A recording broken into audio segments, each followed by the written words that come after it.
Hotep, cher Kamit, je vais parler avec vous une fois de plus du troisième œil, plus particulièrement de l'ouverture du troisième œil et de la fermeture du troisième œil.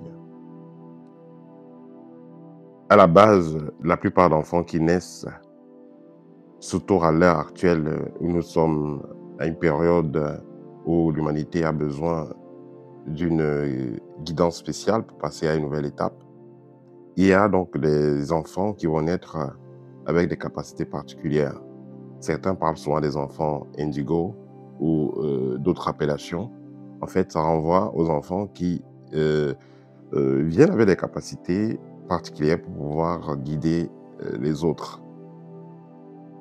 Alors, il arrive donc souvent que des enfants naissent avec des capacités qui perturbent réellement leurs parents. Si les parents ont des bonnes intentions et aussi la jugeote, s'ils ont la sagesse qui va avec, ils vont plutôt encadrer cet enfant et aider cet enfant à préserver le don avec lequel cet enfant est venu. L'enfant vient donc avec un don précis et il est important pour le parent de préserver ce don-là, parce que ce don-là va être utile non seulement pour l'enfant, mais pour toute la famille et même pour, on va dire ici, la nation ou même l'humanité.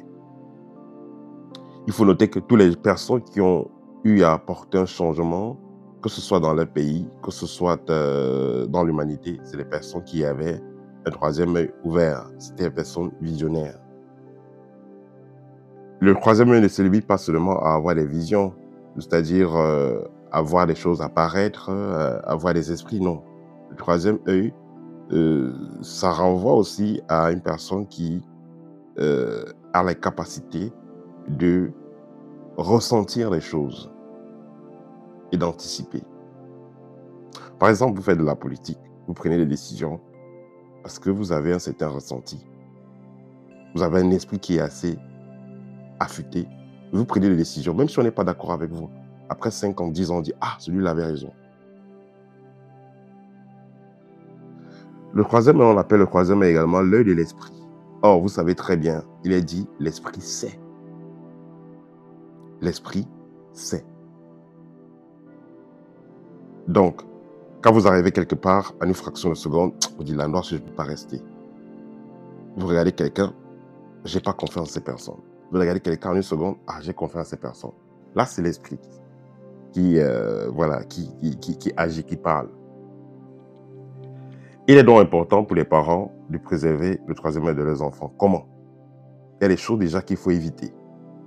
Vous avez un enfant qui, la nuit, il pleure beaucoup, il parle déjà et il vous dit qu'il voit des choses, et il a vu tel tonton faire ça, il a vu telle personne faire ceci. Voilà, vous prenez peur, vous allez chez un marabout, vous allez chez un prêtre, on va dire qu'on ferme le troisième œil. Qu'est-ce qu'on va faire? On va préparer une énergie très très négative qu'on va déposer sur ce troisième œil-là pour que l'enfant ne voie plus. C'était genre le fond, soi-disant que en le faisant, l'enfant sera en paix, il pourra vivre sa jeunesse tranquillement, il pourra vivre son enfance tranquillement. Cependant, l'enfant a perdu ses dons, son don principal, et sera donc obligé de subir les caprices de la nature, les caprices de la vie. Tandis que si ce troisième œil avait été préservé, il aurait pu gagner en temps. Je vais prendre par exemple le cas d'une personne qui a le choix d'une formation à faire. Est-ce qu'il va se former par exemple en menuiserie? Est-ce qu'il va aller se faire former par exemple en économie? S'il a déjà un ressenti assez fort, il pourra déjà savoir à peu près où est-ce qu'il devra aller. Dans le troisième œil, puisqu'il est lié à l'esprit, comme on le dit, l'œil de l'esprit vous permet d'anticiper, pas seulement de voir dans le plan spirituel, mais d'anticiper via votre ressenti. Alors, comment donc préserver le troisième œil de votre enfant ou même le vôtre? La première des choses, comme je l'ai toujours dit, c'est l'alimentation. L'alimentation, c'est très important. Le troisième œil, pour être préservé, vous avez besoin de consommer ce qui est naturel. C'est vrai que de nos jours, ce n'est pas évident pour ceux qui sont en Europe surtout, mais faites de votre mieux de consommer ce qui est le plus naturel possible. Évitez les conserves, évitez les surgelés et réduisez, comme vous le pouvez, les fast-foods. Également, vous devez faire très attention aux rituels que vous ne maîtrisez pas. Non seulement aux rituels que vous ne maîtrisez pas, mais également aux portions magiques que vous ne maîtrisez pas. Vous allez prendre le parfum de ceci, de cela, acheter chez telle personne. Vous allez acheter tel talisman pour ceci. Vous allez acheter tel gris-gris ou tel demander qu'on vous fasse un rituel que vous ne maîtrisez pas. Vous allez dans un temple, on vous fait un rituel, on vous met les choses dans le corps. Cela peut fermer spontanément votre troisième œil. Pourquoi? Parce que c'est pas tout le monde qui travaille avec les entités de lumière matique. C'est pas tout le monde qui travaille avec les énergies positives. Puisque les gens veulent les résultats, c'est pas seulement les énergies positives, les esprits positifs qui vous donneront des résultats. Même les énergies, même des esprits négatifs peuvent vous apporter les résultats que vous souhaitez, mais pas à long terme.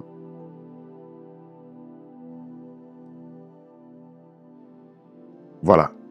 Il existe parfois des personnes, même adultes, qui ont fait des rites qu'ils ont appris quelque part, ils ont rencontré des maîtres parce qu'ils voulaient, par curiosité, ouvrir le troisième œil.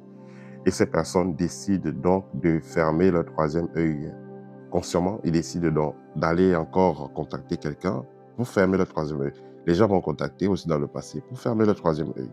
Pourquoi? Parce que ces personnes-là disaient entre guillemets qu'elles n'étaient plus en paix parce qu'elles voyaient de la négativité partout. Elles voyaient, euh, voilà, elles voyaient des entités négatives et autres. Il faut noter que là où vous habitez, vous n'êtes jamais seul. Il y a toujours des entités qui vont y passer, des entités positives comme des entités négatives.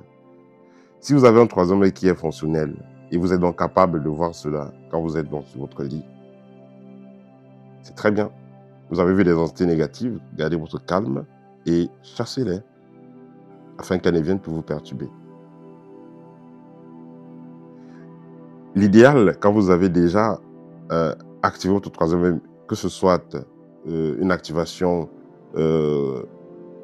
du genre vous êtes allé chez un maître spirituel, que ce soit une activation avec votre travail spirituel, une fois que le troisième est déjà actif, il faut comprendre que c'est un grand pas en avant. Maintenant, ce sera à vous de vous arranger à gérer cela.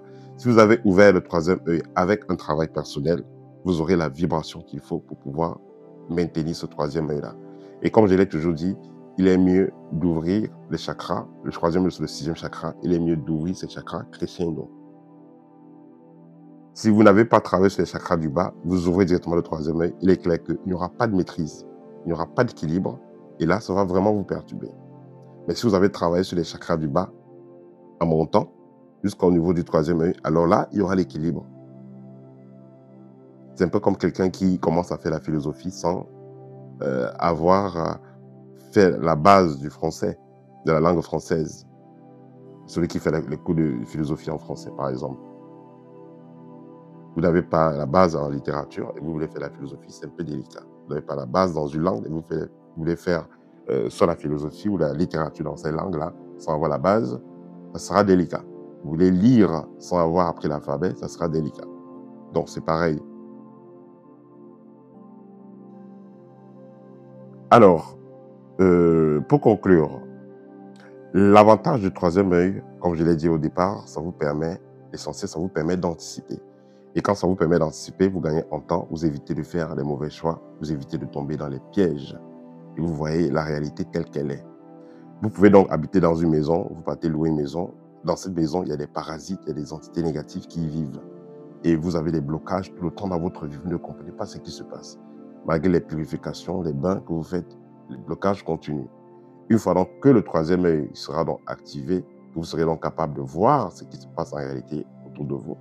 Vous allez voir où sont ces entités-là et vous allez les déloger simplement. Et si jamais elles reviennent, vous les verrez.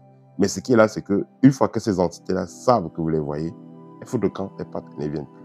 Ce qui fait que vous serez réellement en paix. Voilà, c'est le petit partage que je voulais faire avec vous aujourd'hui. N'hésitez pas, chers Kamit, nos livres libres, guide pratique 1, libre, et AD sont disponibles et actuellement, nous avons une réduction de 50%.